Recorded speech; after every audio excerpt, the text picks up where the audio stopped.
Welcome to the ViVA NISA podcast. That is the podcast for Modern in San Antonio. I'm your host, Elizabeth Williams. And today we are discussing the intersection of art and design for season 1 of our podcast. And we have some wonderful guests today that we're going to talk to you about. And they just hit the nail on the head on this topic. And we're really excited to talk to them. So first we have Richard Mogas, who's an architect and been around for many, many years. And it's going to be great to just dive into his knowledge.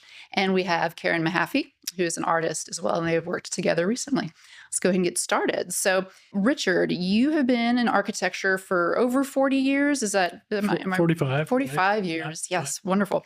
And you've been in San Antonio for most of that. I have a short period in Santa Fe, New Mexico, where I started my internship and then moved to San Antonio when the children started arriving and the cost of living in Santa Fe was not possible. Wow, so moved here and continued the internship and then became licensed in 1976, I believe it was, and opened a practice shortly thereafter. So I've been in continuous practice for that many years, and it's been an interesting long road for sure.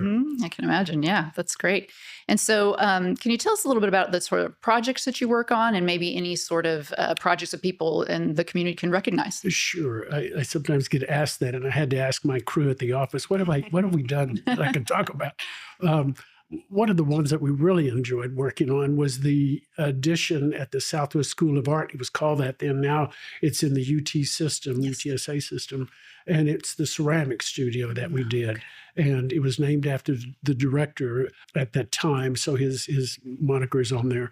And it was interesting because it was one of the first buildings that had ever been accomplished on the campus. Of course, the history of that campus is amazing. And Giraud was the original architect who did those wonderful stone and plaster buildings. And so we really had to think about how this building was going to be shaped, what it was going to look like, and how it was either going to complement or contrast what was there. And we came up with this idea that on the library side, the school really didn't have much of a presence. It was the parking lot, and it was, you almost couldn't see the campus. So we came up with an idea that's where our site was, to create this building that had a glass band at the top so that at night it would light up. And I described it to the board of directors as the lantern on the campus. And that really began to be, if you will, an introductory building to the campus. So, and the idea that it should be contemporary rather than try to clone the existing history that was there. So they liked that idea. And so that's a building I'm very happy with. Then we went across the street into the existing San Antonio Library, and pro bono, we did the art center in there, the Marie Swartz Art Center, which I talk about it as much as I can with artists because a lot of artists don't know it's there, and it's a wonderful resource.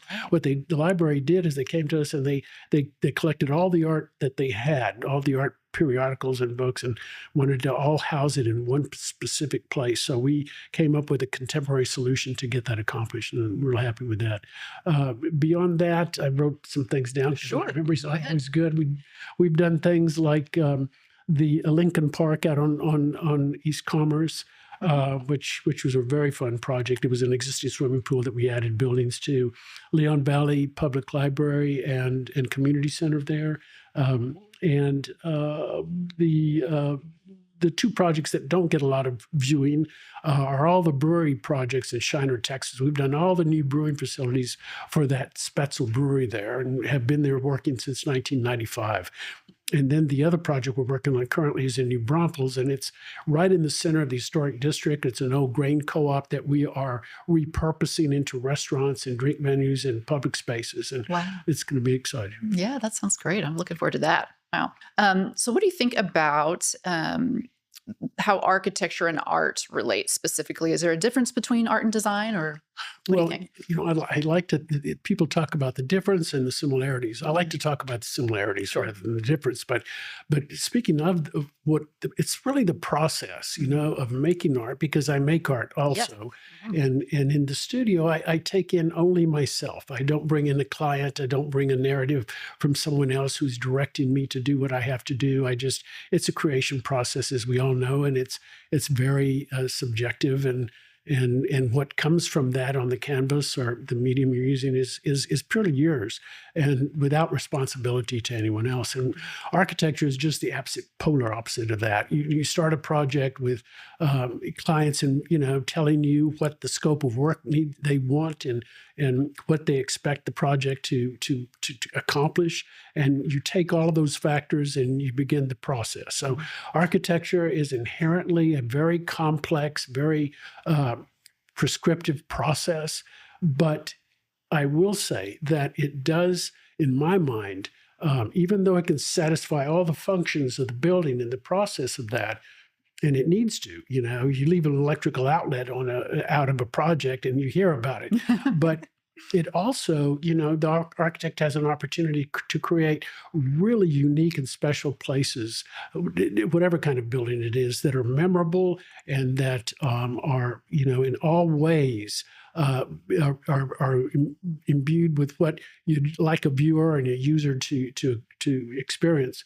And then, when you think of architects like Frank Gehry, for instance, and you look at, if you were just to take his piece, cut it at the bottom and hang it on a wall, it would be a piece of art, right? Mm-hmm. And, Tom Main with Morphosis is one of my favorite architects, has created some remarkable buildings. And there are many others that really, as you look at their work, Zaha Hadid, if you know her work, is extremely sculptural. I was just watching a video of her this morning. Yeah, and just remarkable architect. Sadly, she's passed, but she created, and her office continues to create, this remarkable architecture. So I believe that architecture and and art are more closely in the same paragraph, and they need to walk together.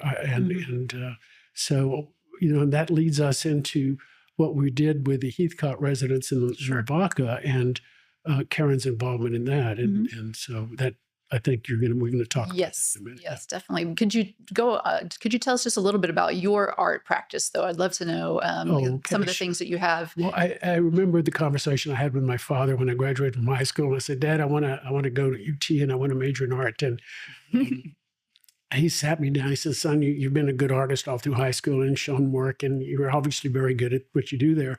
But, you might want to think about making a living. And so he said, you like architecture? I know you do. And so I went to UT, got a degree in architecture, but paralleled my studies with art. I was as much in the art building as I was in the architecture building. Fantastic. And so I continued the art. I illustrated books. I worked for the seniors doing renderings for them because they couldn't draw, and I had the facility to be able to draw. So the art continued all the way through. And I never quit making art my entire life. So let's talk about a little bit, like you were getting to it, a collaboration with you and Karen on the Heathcott Residence. Well,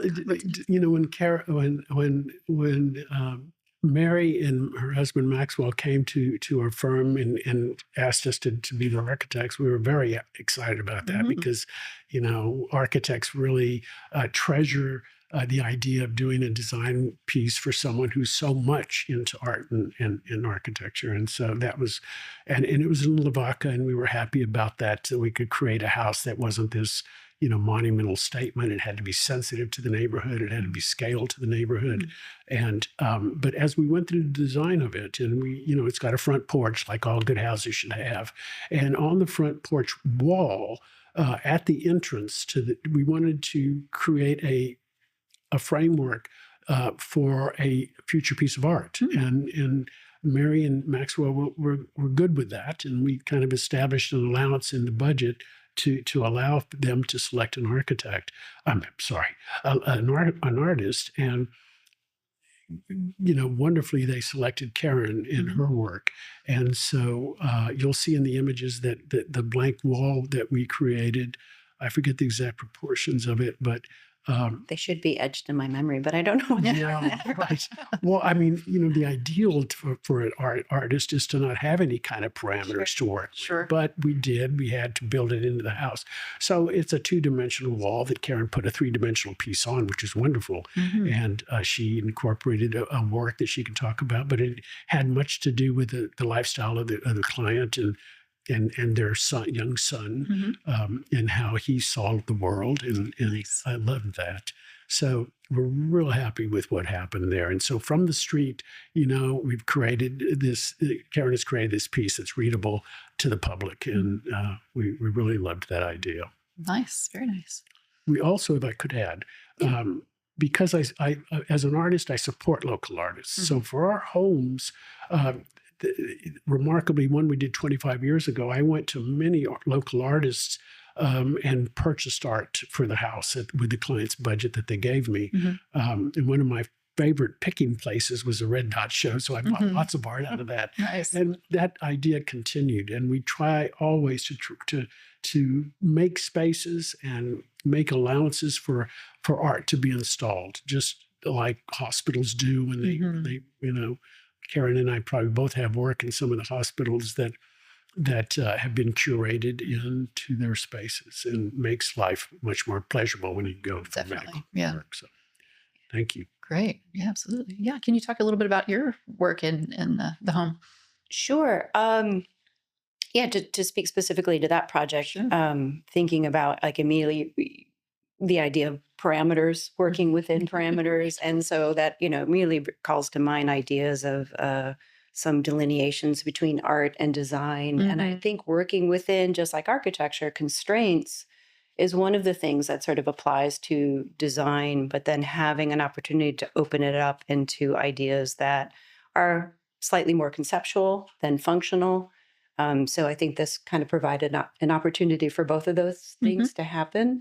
So again, we're talking about the difference between being in the studio and working with a client, that you come at them with a different set of ideas and information, conversation, dialogue with the owners, the users, the residents, the people who are going to be living through, and so, certainly thinking about the concepts behind what I would want to do with this space, and then also thinking about how Mary and Max and Iggy would interact with it on a daily basis. This is something that's I knew would be more than hanging a painting on a wall, which I think sometimes can feel like a temporary thing. They can be changed, adjusted, moved, replaced.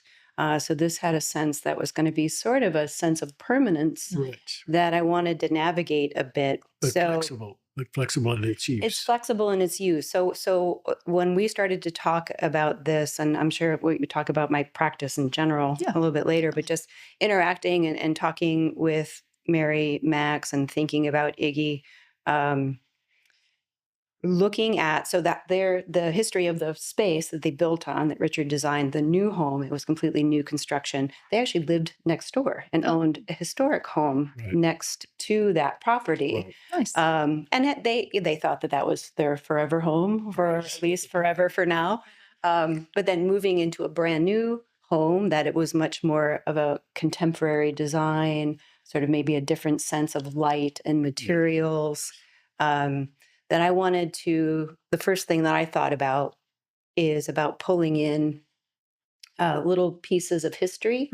I've always worked with ideas of layers, discovery, vintage wall. I also own an old house in Lavaca. So, anybody who has a house of that age, you start to reconstruct and take things down, and you discover behind this layer of drywall is, treasure. Yes, a treasure, vintage wallpaper, a little piece of writing on some lumber that has some sense of provenance where it came from. Exactly. And so I really like that idea about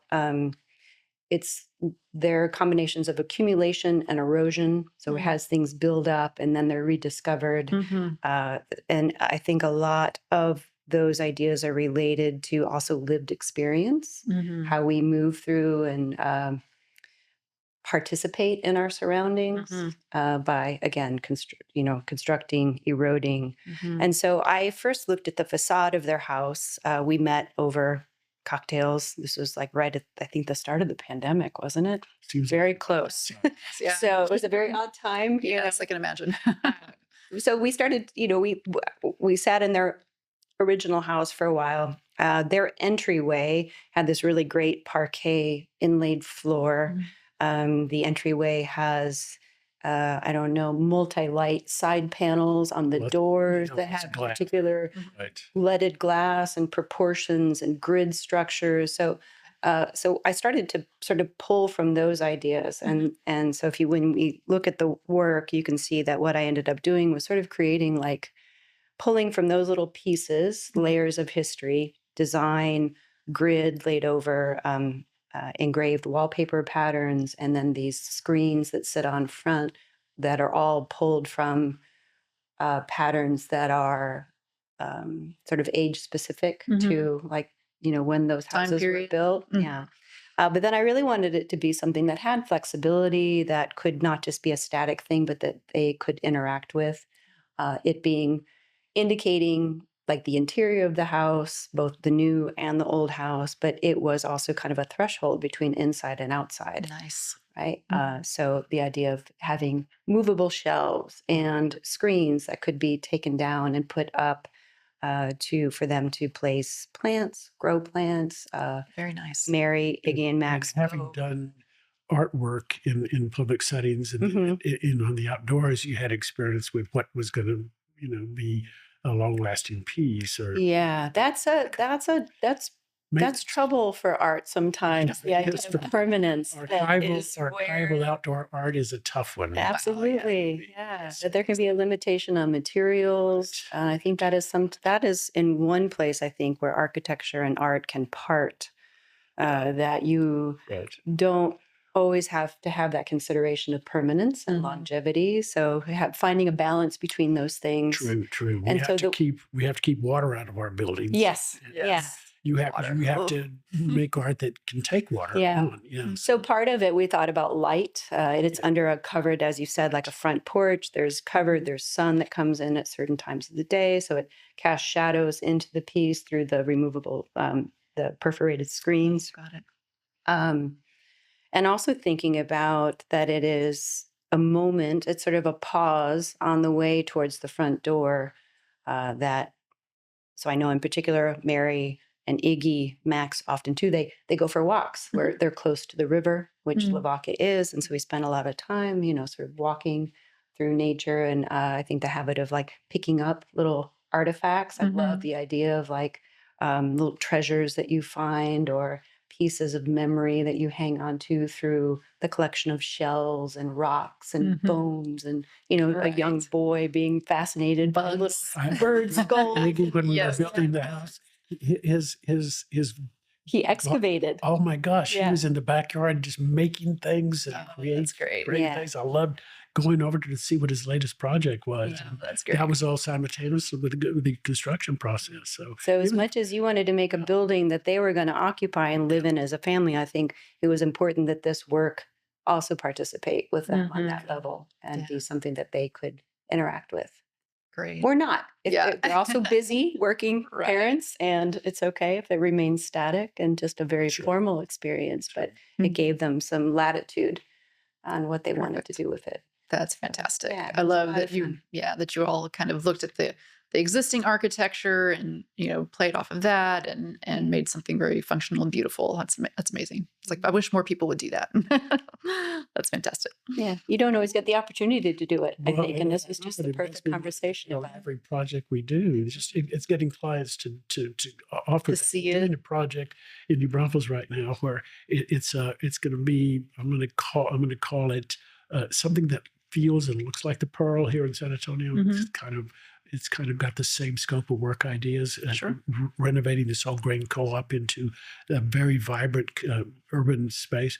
And one of the owners, not all of the owners, one of the owners is pressing for good art in the space. Right. So, but the other owners, and I hope if they see this, they're not as they're more business inclined.